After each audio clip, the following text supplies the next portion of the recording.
सांसारिक कामों में लगे हुए ध्यान को दो सांसों के बीच टिकाओ।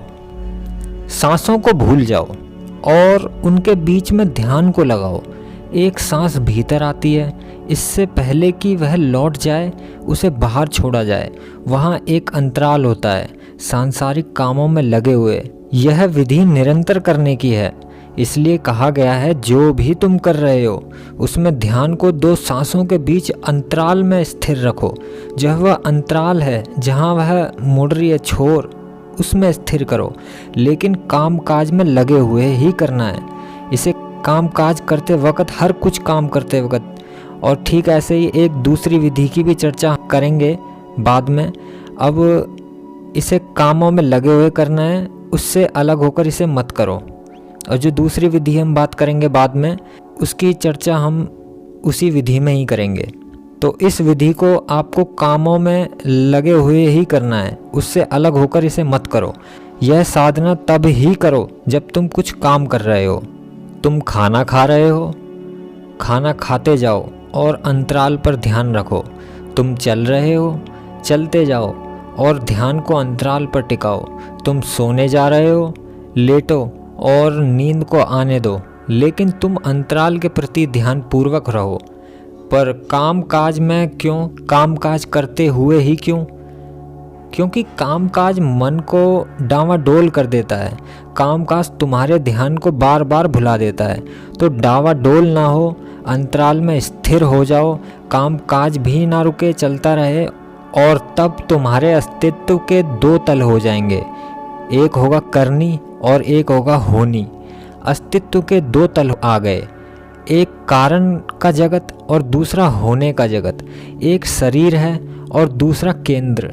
शरीर पर काम करते रहो, रुको नहीं, लेकिन केंद्र पर भी सावधानी से काम करते रहो। क्या होगा इसको करने से? तुम्हारा कामकाज तब एक नाटक हो जाएगा, मानो कि तुम कोई रोल निभा रहे हो।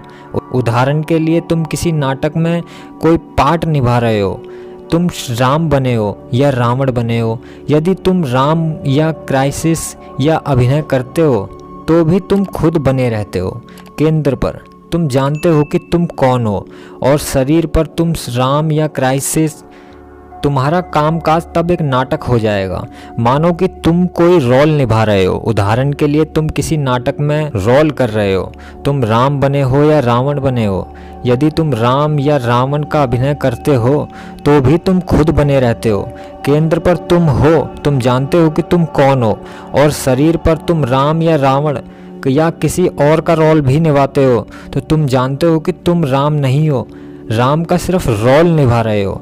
तुम कौन हो तुमको मालूम है। तुम्हारा ध्यान तुम में केंद्रीय है और तुम्हारा काम शरीर पर जारी है। यदि इस विधि का अभ्यास हो तो पूरा जीवन एक लंबा नाटक बन जाएगा। तुम एक अभिनेता होंगे, अभिनय भी करोगे और हमेशा अंतराल में केंद्रित भी रहोगे। जब तुम अंतराल को भूल जाओगे तब तुम अभिनेता नहीं रहोगे। जब तुम कर्ता हो जाओगे, जब वह नाटक नहीं रहेगा, उसे तुम भूल से जीवन समझ लोगे। यही हम सब ने किया है। हर आदमी सोचता है कि वह जीवन जी रहा है। यह जीवन नहीं है, यह तो सिर्फ एक रोल है, एक पार्ट है जो समाज ने, परिस्थितियाँ ने, संस्कृति ने, देश की परंपरा ने तुमको थमा दिया है, और तुम अभिनय कर रहे हो सिर्फ। और तुम इस अभिनय के साथ समझौता कर बैठे हो। उसी समझौते को तोड़ने के लिए यह विधि है। कृष्ण के अनेक नाम हैं। कृष्ण सबसे अच्छे अभिनेता में से एक हैं। वह सदा अपने में स्थिर हैं और खेल रहे हैं, लीला कर रहे हैं, बिल्कुल गंभीर नहीं है। गंभीरता समझौते से पैदा होती है। यदि नाटक में तुम सच ही राम हो जाओ तो अवश्य ही समस्याएं खड़ी होंगी। जब जब सीता चोरी होगी तो तुमको दिल का दौरा पड़ सकता है और पूरा नाटक बंद हो सकता है। लेकिन अगर तुम बस रोल निभा रहे हो तो सीता की चोरी से तुमको कुछ भी नहीं होता है। तुम अपने घर लौटोगे और चैन से सो जाओगे। सपने में भी ख्याल ना आएगा कि सीता की चोरी हुई है। जब सचमुच सीता चोरी हो गई थी तब राम खुद रो रहे थे, चीख रहे थे और पेड़ों से पूछ रहे थे कि सीता कहाँ है, कौन उसे ले गया। लेकिन यह समझने जैसी बात है कि अगर सच में राम रो रहे हैं और पेड़ों से पूछ रहे हैं, तब तो वह समझौता कर बैठे, तब वे राम ना रहे, भगवान ना रहे, अवतार ना रहे। यह याद रखना चाहिए कि राम के लिए उनका अपना जीवन भी एक अभिनय ही था। जैसे कि तुमने दूसरे अभिनेताओं को तुमने राम का रोल करते हुए देखा होगा, बस वह वैसे ही राम भी अपना ही रोल निभा रहे थे, निस्संदेह एक बड़े रंगमंच पर। इसी बात के ऊपर भारत के पास एक खूबसूरत कथा है।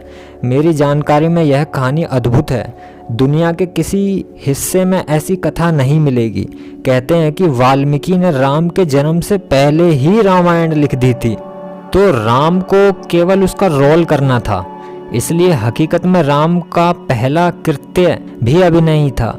उनके जन्म के पहले ही कथा लिख दी गई थी, इसलिए उन्हें केवल उसका अनुगमन करना था। वे और क्या कर सकते थे?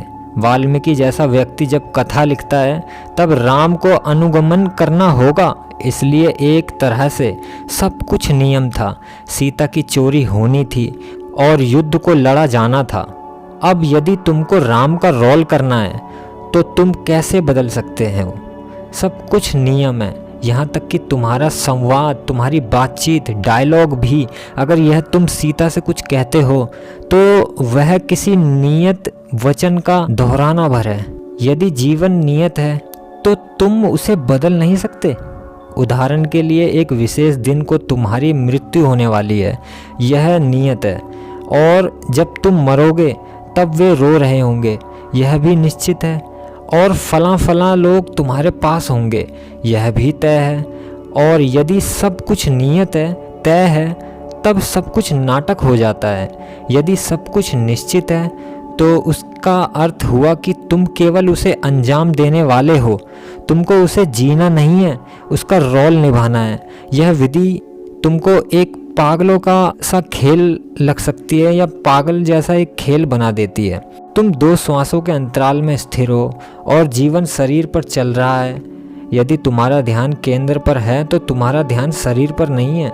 शरीर पर जो है वह उपादान है, वह कहीं तुम्हारे ध्यान के पास घटित होता है। तुम उसे महसूस कर सकते हो, उसे जान सकते हो, पर वह जरूरी नहीं है। यह ऐसा है जैसे तुमको नहीं घटित हो रहा है। मैं इसे दोहराता हूँ, यदि तुम इस विधि को साधना करो तो तुम्हारा समूचा जीवन ऐसा हो जाएगा जैसे वह तुमको घटित ही नहीं होकर किसी दूसरे व्यक्ति को घटित हो रहा है। तो बस अपने जीवन को इस तरीके से जियो जैसे यह सब एक नाटक है। और एक बात ध्यान रखिए कि अगर आपको एक नाटक निभा रहे हो तो आप में से प्रत्येक आदमी यही चाहेगा कि वह अब गंदा ना दिखना चाहे, वह बेकार इंसान ना दिखना चाहे, वह रोल उसका अच्छा होना चाहिए। तो इसलिए ये रोल, ये ज़िंदगी एक रोल है, तो उसके लिए आप इस अभिनय को एकदम अच्छी तरीके से करो।